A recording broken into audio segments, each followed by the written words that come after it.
In today's video, I'm going to teach you how to install and verify the Meta Pixel on Squarespace. We'll start in Meta Events Manager. This is where your tracking lives and where you'll copy your pixel ID. Open Events Manager, select the correct pixel for your site and copy the pixel ID exactly as it appears. Think of this as your unique identifier that connects your website to Meta's tracking and reporting. Keep this tab open. You may need to reference it again in a moment. Next, open your Squarespace dashboard and head to the area where you can add code or connect marketing integrations. Depending on your version of Squarespace, this might be under Settings and labeled Marketing, Code Injection, or Extensions.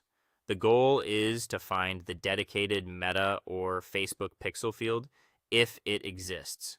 If you see a field specifically for the pixel ID, paste your ID there.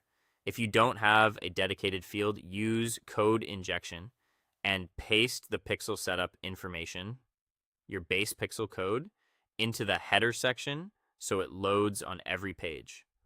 Avoid placing it in the footer or CSS areas, as that can prevent it from firing correctly.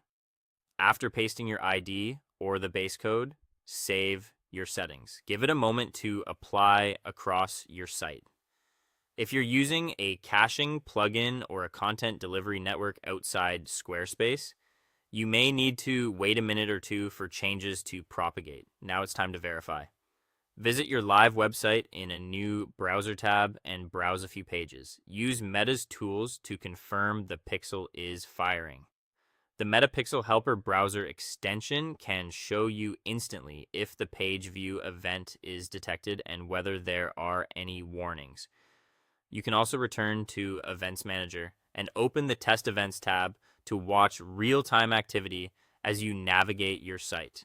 If you don't see anything, try a hard refresh, temporarily disable ad blockers, or test in a private window. Once verified, keep monitoring to ensure events are being tracked properly over time. Check Events Manager for diagnostics, warnings about duplicate events or missing parameters. Confirm that only one pixel is active on each page to avoid data inflation. If your site uses a cookie consent banner, verify that the pixel still fires after consent is granted. Periodically test critical pages like your homepage, contact page, or key landing pages to make sure tracking remains consistent after site updates. That's it. With your pixel added, verified, and monitored, you'll have reliable data flowing into Meta so you can optimize your campaigns and make smarter marketing decisions.